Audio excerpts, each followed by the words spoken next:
ആരെയും വേദനിപ്പിക്കണമെന്ന് ഉദ്ദേശിച്ചിട്ടില്ല. അല്ലെങ്കിൽ തന്നെ ഒരു ഉറുമ്പ് കടിക്കുന്ന വേദനയില്ലേ, അത് തിരികെ സഹിച്ചെന്തരാണ്?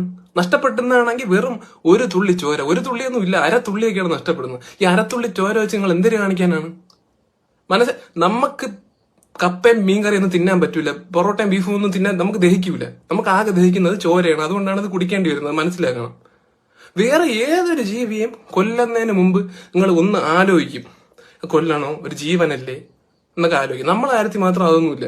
ഒപ്പന കളിക്കും പോലെ അല്ലേ കുടുംബക്കാരെല്ലാരും കൂടെ സന്ധ്യയാകുമ്പോൾ മുറ്റത്തിറങ്ങി നിന്നിട്ട് അടിച്ചടിച്ച് കൊല്ലുന്നത് നമ്മളെ പിള്ളേരെ. എന്നിട്ട് നമ്മളെ കൊല്ലാൻ വേണ്ടി മാത്രം ഒരു പ്രത്യേക ടെന്നീസ് ബാറ്റും ഡിസൈൻ ചെയ്തത് നീയൊക്കെ. പാമ്പിനെ, വിഷവിത്തായ പാമ്പിനെ കൊല്ലാൻ പോലും ഒരു യന്ത്രം ഇതുവരെ ഉണ്ടാക്കിയിട്ടില്ല, പക്ഷെ നമ്മളെ കൊല്ലാൻ ഉണ്ടാക്കി.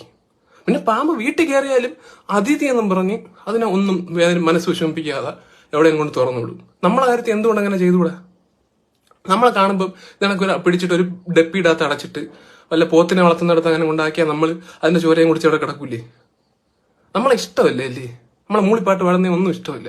നമ്മൾ എന്തോ ഇടയ്ക്ക് ചില ഡിസീസുകൾ പരത്തി പോകാറുണ്ട് അറിയാതെ, മാരകമായ ഡിസീസ് ആയിരിക്കും ചിലപ്പോൾ.